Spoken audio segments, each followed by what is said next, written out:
सीताराम गुणग्राम पुण्यारण्य विहारिणो वंदे विशुद्ध विज्ञानो कवीश्वर कपीश्वरो उद्भव स्थिति सहार कारिणीं क्लेशहारिणीं सर्वश्रेष्ठकरीं सीतां नतोऽहं रामवल्लभाम् सीता समारोपित वाम भागं पानो महासायक चारुशापं नमामि श्रीरामचन्द्रम्। हे ज्ञानी की देवी सरस्वती माँ, तू हंस नचावती धावतिया। माँ ज्ञान मिले अज्ञान मिटे, तू ज्ञान की वीणा बजातिया। हे ज्ञान की देवी सरस्वती माँ, तू हंस नचावती धावतिया। ये संत सभा है माँ, तू राम कथा सरसातिया। हे ज्ञान की देवी सरस्वती माँ, तू हंस नचावती धावतिया। हो मुख शिवानी वाचाल माँ, तू ज्ञान की गंगा बहातिया। हे ज्ञान की देवी सरस्वती माँ, तू हंस नचावती धावतिया। बरसों से पड़ा मन बंजर माँ, उसमें राम कथा बरसातिया। हे ज्ञान की देवी सरस्वती माँ, तू हंस नचावती धावतिया। वह शंकर जी की ज्ञान कथा, वह कागभूषुंडी की कर्म कथा, बाबा तुलसी की भक्ति कथा, वह भक्ति कथा बरसातिया। हे ज्ञान की देवी सरस्वती माँ, तू हंस नचावती धावतिया।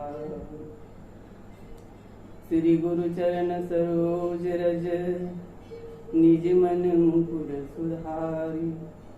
वरना रघुबर विमल यस, जो दायक फल चारि। तुलसीदास जी के पद कमल, बारंबार मनाऊं। गुण गाऊं सिया राम के, हनुमत हो सहाय। लेत सदा सुधि दीन के, सहज दया के धाम। जननी जनक सब जीव के, प्रभु श्री सीताराम।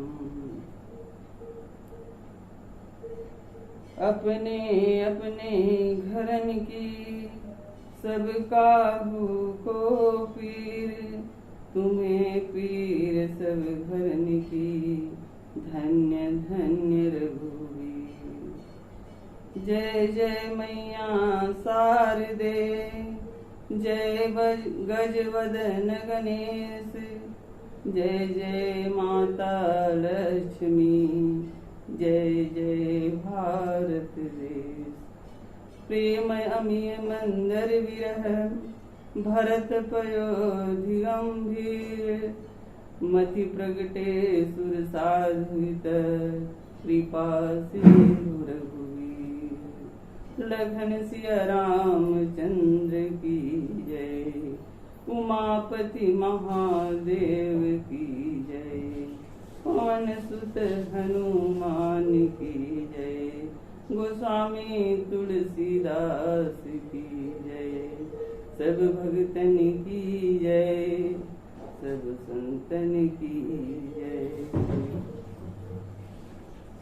परम पवित्र प्रांगण गंगा मैया की कृपा से आज और आप और हम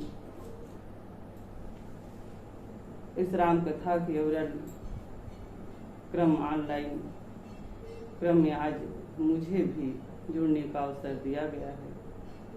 तो उसके लिए श्री हरिहारनो जी का मैं हृदय से आभार व्यक्त करते हुए सभी अतिथिगण, सभी संतजन, राम कथा के रसिक प्रबुद्धजन के श्री चरणों में सादर प्रणाम निवेदित करती हूँ। कल कल छल छल बहती माँ गंगा मैया के पवित्र प्रांगण में अनेकों संतों की वाणी गंगा रूप में प्रवाहित हुई। वही पवित्र धारा में मैंने भी अपने बाल हाथों से छोटे से अंजलि में उसे भरने का प्रयास किया, लेकिन जो भी मिला उसी में मैं संतुष्ट हूँ। और बहुत अच्छी बात तो मैं स्वामी राजेश्वरानंद जी सरस्वती जी के वाणी से प्राप्त की हूँ, तथा मेरे पिताजी ने जो लिख कर मुझे सिखाते रहते हैं, पढ़ाते रहते हैं कि बेटी ये सब ऐसे ऐसे यहाँ पर होता है, तो उन्हीं से मैं कुछ सीख पाई हूँ। और स्वर्गीय मेरे ससुर जी भी बहुत बड़े व्याख्याकार थे, उनसे भी मुझे कुछ मिला। बस वही कृपा के बिंदुओं को आपके कृपा रूपी धागे में पिरोने का प्रयास कर रही हूँ। आप मुझे अल्प बुद्धि, मंद बुद्धि अपनी पालिका समझ करके मुझे सुनने का प्रयास जरूर करेंगे, ये मुझे आशा है। क्योंकि जो बालक कहतो तरी बाता, सुन ही मुदित मन पितु और माता। जो भी गलती हो जाए उसे सुन कर आप मुझे क्षमा कर देंगे।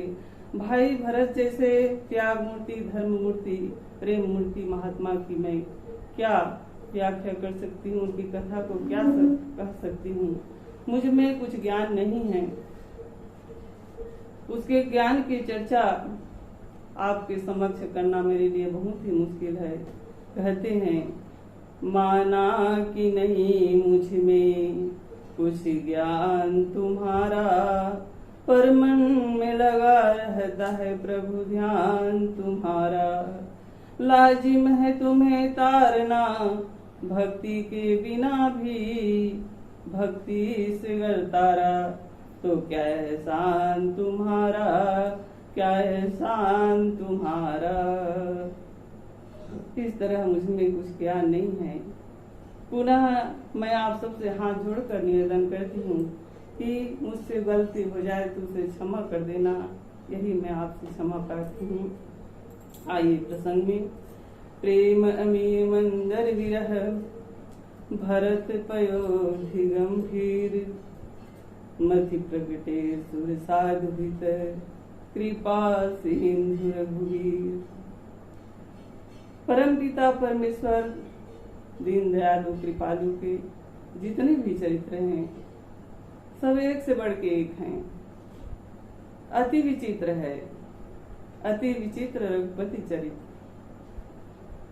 पृथ्वी में प्रभु के आगमन के समय रावण के आतंक और परशुराम के क्रोध से सब दुखी थे। सब प्रेम, कर्म, विश्वास को छोड़ने के लिए बाध्य हो रहे थे। तब प्रभु उनके प्रेम के रहस्य को, उनके विश्वास के दिन को और कर्म के फल को प्रकट करने के लिए प्रभु अवतरित होते हैं। साथ में प्रेम मूर्ति भरत जी का भी अवतार होता है, लेकिन भरत जी के प्रेम को प्रकट करने का अवसर नहीं मिल रहा था, जनमानस के बीच लाने का अवसर नहीं मिल रहा था। लक्ष्मण जी का प्रेम तो सबको दिखाई दे रहा था, वो आसमान की तरह साफ था कि लक्ष्मण जी ने कैसे अयोध्या के सुख वैभव को त्याग करके भाई के साथ वन वन फिर रहे हैं, उनकी सेवा में दिन रात लगे हुए हैं, ये सब दिखाई दे रहा है। जिस तरह आकाश में चांद सितारे सब दिखाई देते हैं वैसे ही सब दिख रहा था। लेकिन भरत जी के अथाह समुद्र जैसे वहां कुछ दिखाई नहीं देता। जैसे समुद्र अथाह होता है, असीम होता है, वहां कुछ दिखाई नहीं देता। तो वहां उसे देखने के लिए कुशल गोताखोर की जरूरत पड़ती है। तो आइए हम भी भरत महिमा जानने की कोशिश करें, उसमें गोता लगाने की कोशिश करें कि भरत की चरित्र में क्या क्या है। जैसे समुद्र में 14 रत्न का वर्णन मिलता है, जिसमें एक अमृत कलश का वर्णन है, वैसे ही ये भरत रूपी समुद्र में भी असंख्य रत्न है। जब तप व्रत वीरता धैर्यता सब है, लेकिन जब समुद्र में निकला रत्न तो सबसे अमूल्य रत्न अमृत को माना गया। तो इस भरत रूपी समुद्र में अमृत प्रकट कैसे किया जाए? तो भगवान अपनी लीला में मोड़ लाते हैं। प्रभु राम का 14 वर्ष का वनवास हो जाता है, यहीं से भरत मंथन चालू हो जाता है। अब भरत के आगे मंथन शुरू हो जाता है। मंथने के लिए सबसे पहले पर्वत और रस्सी चाहिए। तो भरत जी के हृदय को पर्वत बनाया गया, राम के वियोग को रस्सी बनाया गया, और 14 साल का जो समय है उसको मथानी बनाया गया। और मथने वाली माँ कैकेयी, अयोध्या का सारा समाज। मंथन के समय प्रथम बार समुद्र से हलाहल निकला। हलाहल निकला तो संसार के प्राणी उससे जलने लगे। तब भगवान शिव जी उस हलाहल को पी जाते हैं। वैसे ही अयोध्या में भी प्रेम रूपी अमृत निकलने के पहले विष निकला। तापस वेश विशेष उदासी 14 वर्ष राम वनवासी। जब अयोध्यवासी सुनते हैं कि राम को वनवास हो गया तो सब अग्नि में सुलझ जाते हैं। तब यही महात्मा भरत उस विष को पी जाते हैं। लोग वियोग विषम विषदागे, मंत्र सजीव सुनत सब जागे। सबको राम दर्शन कराने की बात कहते हैं तो सभी खुश आ जाते हैं। मानस प्रेमियों, इस मानस में 3 मंथन हैं। प्रथम प्रेम अमीय मंदर विरह, भरत पयोधि गंभीर, मति प्रगटे सुर साधुत, कृपा सिंधु रघुवीर, जिस पर चर्चा हो रही है अभी। और दूसरा है राम विरह सागर मह, भरत मगन मन होत, विप्र रूप धरि पवन सुत, आई गयो जनपोत। और तीसरा मंथन कहा गया है ब्रह्म पयो निधि मंदर, संत सुधा ससियाहि, कथा सुधामृत काढ़ई, भगति मधुरता जाहि। इस प्रकार मानस में 3 मंथन बताए गए हैं। तो सबसे कठिन मंथन ही भरत के हृदय मंथन है। भरत मंथन करते हैं, सबको राम दर्शन कराते हैं। राम प्रेम रूपी अमृत को पाकर अवधवासी गुरुजन माता जन का हृदय जो है आनंदित हो जाता है। भरत जी का चरित्र बड़ा ही महान है। होत न भूतल भाव भरत को, अचर सचर चर अचर करत को। श्री राम प्रेम पीयूष पूरन, होत जनम न भरत को। मुनि मन अगम जम नियम समदम, विषम व्रत आचरत को। दुख दाह दारिद्र तंभ दूषण, सुजस मिस अपहरत को। कलिकाल तुलसी से सठिन हटि, राम सन्मुख करत को। भरत जी का चरित्र और भक्ति निराश मन में आशा पैदा करके ईश्वर की ओर ले जाती है, ईश्वर को पाने की प्रेरणा देती है। ऐसे भरत जी की भक्ति है। उनके भक्ति को देख देख कर ही मन आनंदित हो जाता है, प्रभु के चरण कमल में अनायास ही आकर्षित हो जाता है। आज भरत जी जो हैं राम के वियोग में बहुत ही दुखी हैं और उसी को ढूंढते हुए वन में पहुंचे हैं चित्रकूट में। सखा समेत मनोहर जोटा, लख्यो न लखन सघन बनोटा। सखा निषाद के संग भरत जी और शत्रुघ्न जी पर्णकुटी की ओर बढ़ते हैं। कभी रुकते हैं, कभी चलते हैं, फिर रुकते हैं, फिर चलते हैं। इसको निषाद राज जी देख रहे हैं। वो कहते हैं, भाई भरत, आप चलते चलते रुक क्यों जाते हो? तो भरत जी कहते हैं, भाई निषाद राज, जब मैं अपनी माता की करतूत को याद करता हूँ तो मेरे पैर अनायास रुक जाते हैं कि मेरे माता के कुचलाई के कारण ही प्रभु वन को आए हैं। और इस बात को सोचकर प्रभु मुझे अपनाएंगे कि नहीं अपनाएंगे, क्या मुझे ठुकरा देंगे प्रभु? इसलिए मैं रुक जाता हूँ। और जैसे ही मैं प्रभु के सहजता, सरलता, स्वभाव को सोचता हूँ कि नहीं, मेरे प्रभु तो महान हैं, मेरे प्रभु तो कृपा सिंधु है, सब पर कृपा करने वाले हैं, सबको अपनाने वाले हैं, वे प्रभु मुझे अपना लेंगे, यह सोचकर मैं चलने लग जाता हूँ। क्योंकि मुझे तो जाना ही पड़ेगा, जाए बिन रघुनाथ पर जी की जनी उड़ जाए। कहा गया है, रवि को कमल अनेक हैं, कमलन को रवि एक, मोसो प्रभु को बहुत है, मेरे को प्रभु एक। लाखों कमल के लिए लाख सूर्य की जरूरत नहीं पड़ती। वैसे ही भक्त हजारों हैं, पापी लाखों हैं, लेकिन प्रभु के एक हैं। भरत जी बड़े ही व्याकुल मन से बढ़ रहे हैं सघन वन में। तो चलते चलते उन्होंने को एक लकड़हारे से मुलाकात हो जाती है। लकड़हारे को देखते हैं भरत जी तो उनको प्रणाम करने लग जाते हैं। तो लकड़हारा पूछते हैं भरत जी से कि भाई आप कौन हो, मुझे प्रणाम क्यों कर रहे हो? तो भरत जी तो यही सोचते कि वन मार्ग में जितने भी मिले होंगे, मेरे भैया राम के दर्शन सबको मिला होगा, तो दर्शन पाकर धन्य हो गए हैं, इसलिए वो मेरे लिए आदरणीय है, मेरे लिए पूजनीय है। यही सोचकर सभी का प्रणाम करते थे। जब प्रणाम किया तो लकड़हारे से चर्चा की, तो चर्चा में पूछते हैं, भरत जी भाई, क्या आप मेरे भैया राम को यहाँ देखे हो? कभी उनसे मुलाकात हुई है? तो लकड़हारा बोलता है कि हाँ, आप ही के समान यहाँ कोई आया था। वो लोग 3 जने थे, साथ में एक स्त्री भी थी, यहाँ थे। वो बिल्कुल आप जैसे ही दिखाई देते थे। तो जब से मैं उसका दर्शन किया हूँ, यहाँ पर देखा हूँ मैं उनको, जब से दर्शन किया हूँ मेरा मन बहुत ही खुश है, बहुत ही प्रसन्न हूँ मैं।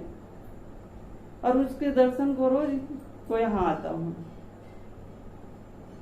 लेकिन अभी अभी कुछ दिन हो गए, कुछ पता नहीं चलता। उनकी सुंदरता का वर्णन मैं क्या करूं, बहुत ही सुंदर हैं।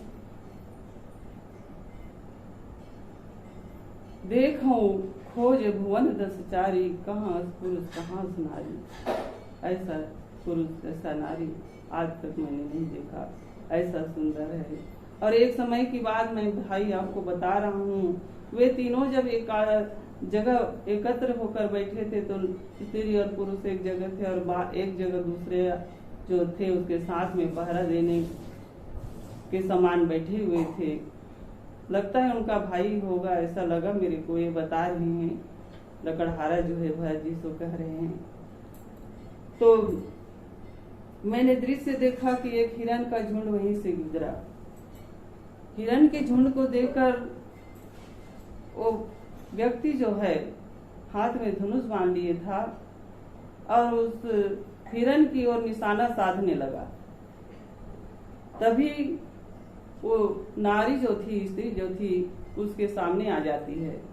लकड़हारा भरत जी को बता रहे हैं, जब सामने आ जाती है तो ये धनुष बाण जो निशाना साधने के लिए पकड़े थे, वो आदमी वहीं पर रख देता है, कुछ नहीं करता, बस रख देता है। तब वो हिरण जो थे बहुत ही निर्भय हो जाते हैं और निर्भय होकर के विचरण करने लग जाते थे। ये दृश्य मैंने देखा है। ये लकड़हारा बता रहे भरत जी को। भरत जी समझ जाते हैं कि ये कोई नहीं, मेरे भैया राम हैं, माता सीता है, जिस पर भक्ति की दृष्टि पड़ जाए तो वो तो निर्भय भी हो जाएगा, उसका जीवन धन्य हो जाता है। इसलिए जो हिरण जो है वो ऐसी ही भक्ति को पाकर धन्य हो गए। मेरे भाई के पास मैं कैसे मिलूं, मैं कैसे जाऊं, यही बात भरत जी सोच रहे हैं और आगे बढ़ते हैं। आगे बढ़ते हैं तो कुटिया दिखाई देता है। कुटिया भरत जी के बिल्कुल नजदीक पहुंचते हैं। भरत जी उन कुटिया के भरत दीख प्रभु आश्रम पावन, सकल सुमंगल सदन सुहावन। भरत जी के पावन, भरत जी प्रभु के पावन आश्रम की ओर बढ़ते हैं तो वह कुटी बहुत ही सुहावन है, सुंदर है, सबको सुख देने वाली है। जिस स्थान में श्री राम और सीता जी का निवास हो वो स्थान तो वैकुंठ धाम बन जाता है। जहाँ राम तहाँ वत निवासु, कृपा सागर सुख के सागर भगवान वहाँ विराजमान है। अखिल लोकदायक विश्राम जिसके लिए कहा गया है। उस सबको देख रहे हैं भरत जी और त्राहिमाम कहने लग जाते हैं। प्रभु की ओर एकदम से निहार रहे हैं, एकटक देख रहे हैं प्रभु को और उस कुटिया की ओर प्रवेश करने लग जाते हैं। करत प्रवेश मिटे दुख दावा, जन जोगी परमार्थ पावा। आश्रम में प्रवेश करते ही भरत के सब दुख दूर हो जाते हैं, मन की सारी मनोरथ पूर्ण हो जाता है। भरत जी रास्ते भर तर्क वितर्क करते रहे कि मेरे प्रभु क्या सोचेंगे, मेरे प्रभु से मैं कैसे मिलूंगा, मेरे प्रभु कैसे होंगे, वो मुझ पर क्या सोच रहे होंगे। ये सब तर्क वितर्क करते हुए आ रहे थे, उस सबको भूल जाते हैं। जैसे योगी ईश्वर को पाने के लिए, ब्रह्म को पाने के लिए योग करता है और योग पूरा हो जाता है, योगी परम तत्व को जान जाता है, अंश को पा लेता है ईश्वर के। तो वैसे भरत जी राम और सीता के दर्शन पाकर उनको बहुत ही प्रसन्नता हो रही है, हर्षित हो रहे हैं। संत लोग कहते हैं वो प्राणी धन्य है, पावा परम तत्व जनु जोगी, अमृत लहेव जनु संतत रोगी। जन्म रंक जनु पारस पावा, अंध ही लोचन लाभ सुहावा। अयोध्या के नर नारी श्री राम जी श्री सीता जी के दर्शन लाभ ले रहे हैं। इसका अनुभव भरत जी को भी हो रहा है। देखे भरत लखन प्रभु आगे, पूछे वचन कहत अनुरागे। आश्रम में श्री सीता जी श्री राम जी खड़े हुए हैं, लखन लाल जी भी खड़े हैं। प्रभु लक्ष्मण से कुछ पूछ रहे हैं और वो सुंदर उत्तर दे रहे हों, ऐसा दृश्य दिखाई दे रहा है। भरत जी दूर से देख रहे हैं तो उनका ऐसा ही दिखाई दे रहा है। उनका दर्शन ये भरत और शत्रुघ्न जी कर रहे हैं।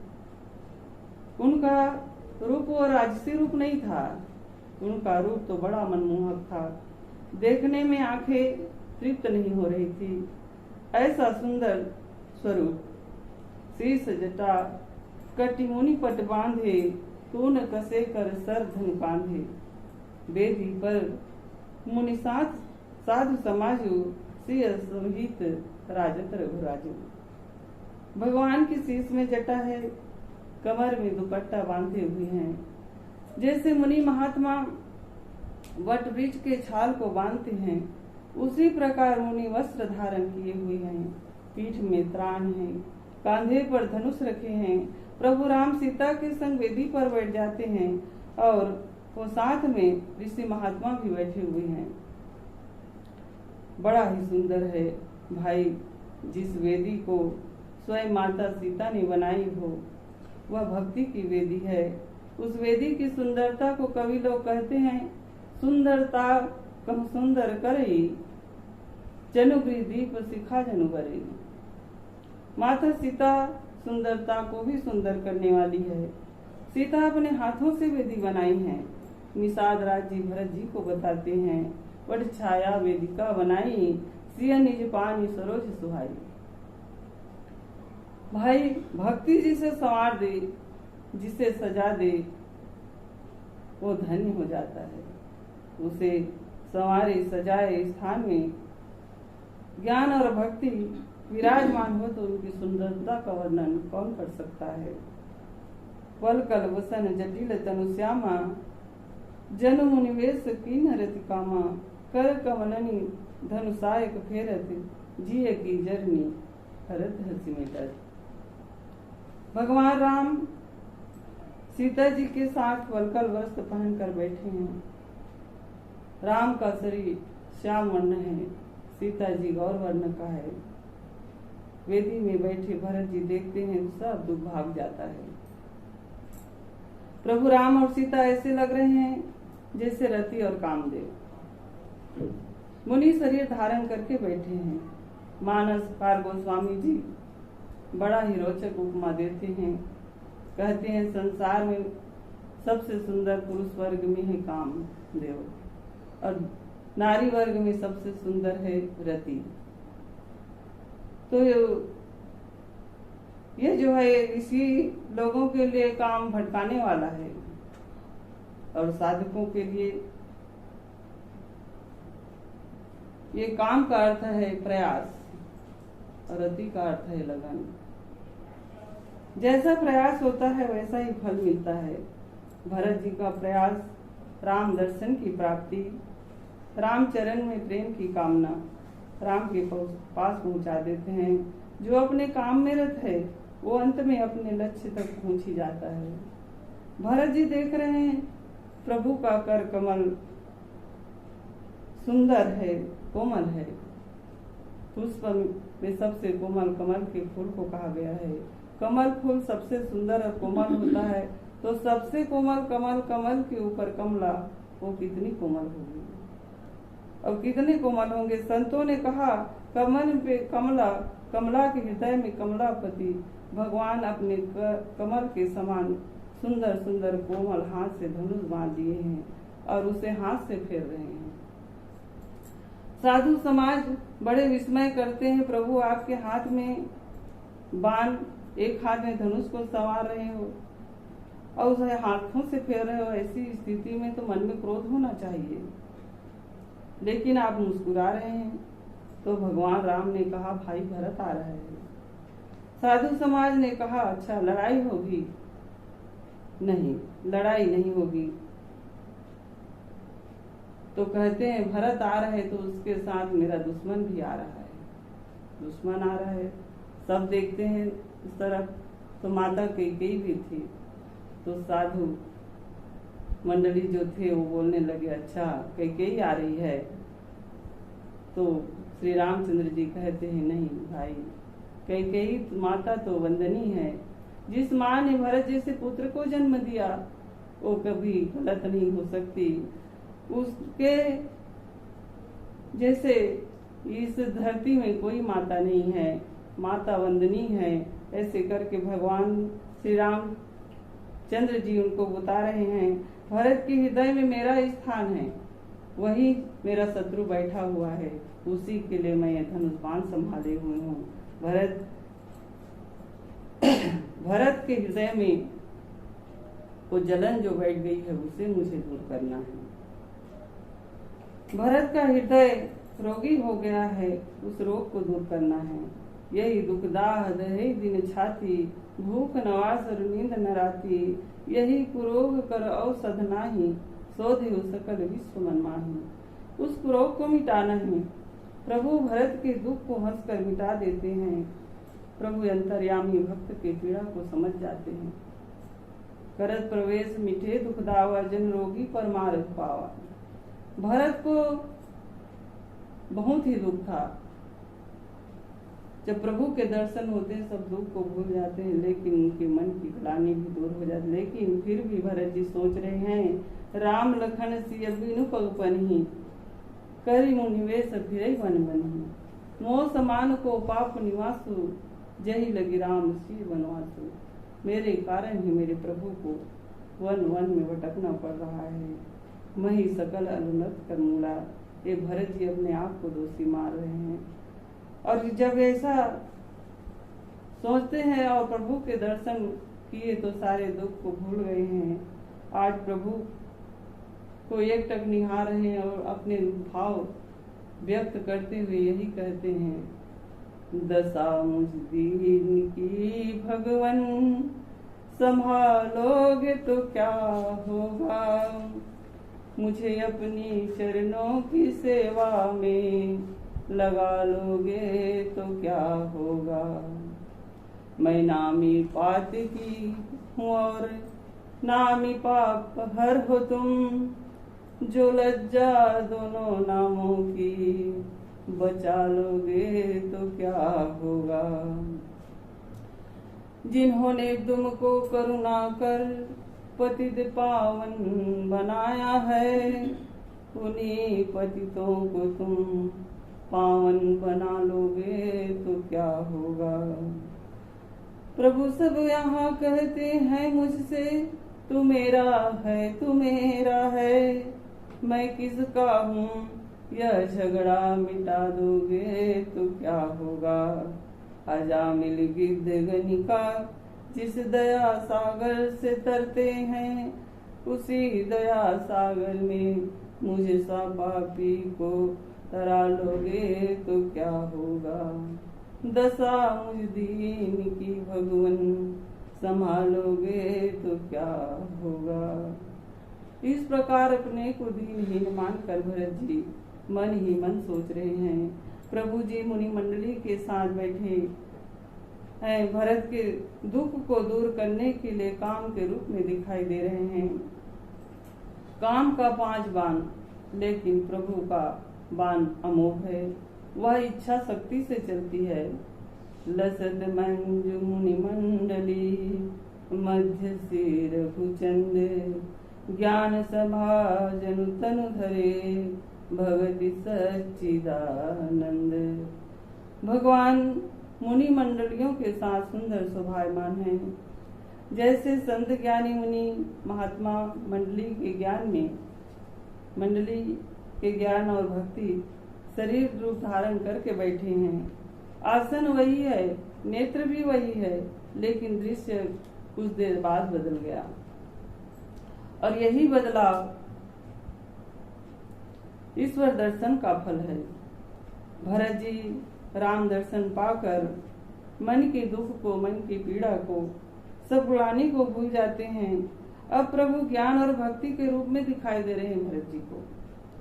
भरत जी प्रभु के असीम कृपा को दूर से ही पा जाते हैं।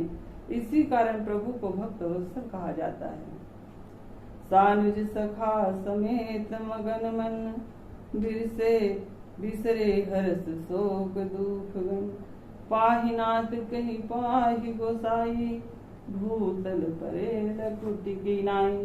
छोटे भाई के संग में प्रभु श्री राम जी सीता जी के दर्शन करके भरत जी अति आनंद में भर जाते हैं और पांव के दुख, रास्ते के दुख, मन के ग्लानि को भूल करके, सभी को दूर करके प्रभु के दर्शन में भरत के नेत्र अघा नहीं रहे हैं। दोनों हाथ जोड़कर कहते हैं, पाहि नाथ पाहि नाथ, प्रभु ताहि राम त्राहि माम, कहकर भरत लकड़ी की भांति धरती पर गिर पड़ते हैं। प्रभु हम शरण हैं, दया करो। वचन सप्रेम लखन पहचानी, करत प्रणाम भरत जी जाने। बंधु समेत सरिस यही ओरा, उत साहिब सेवा बरजोरा। भरत जी जब लकड़ी की तरह गिर जाते हैं और आर्त वचन को सुनाते हैं, लखन श्री राम जी की ओर मुंह करके खड़े हैं। भरत जी राम जी लक्ष्मण जी को बता रहे हैं। उसी समय भरत और शत्रुघ्न त्राहि माम कहकर गिर जाते हैं। पीठ भरत की ओर है, देख नहीं पा रहे हैं, लेकिन आवाज सुनकर जान जाते हैं। भरत जी प्रणाम करके रो रहे हैं। लक्ष्मण पलट कर देखते हैं तो राम सीता की ओर पीठ हो जाता है। भरत जी आर्त स्वर में निवेदन के साथ प्रणाम कर रहे हैं। दुविधा के भाव आज लक्ष्मण के हृदय में होता है। मिली न जाए न गुदरत बनई, सु कवि लखन मन की गति मनई।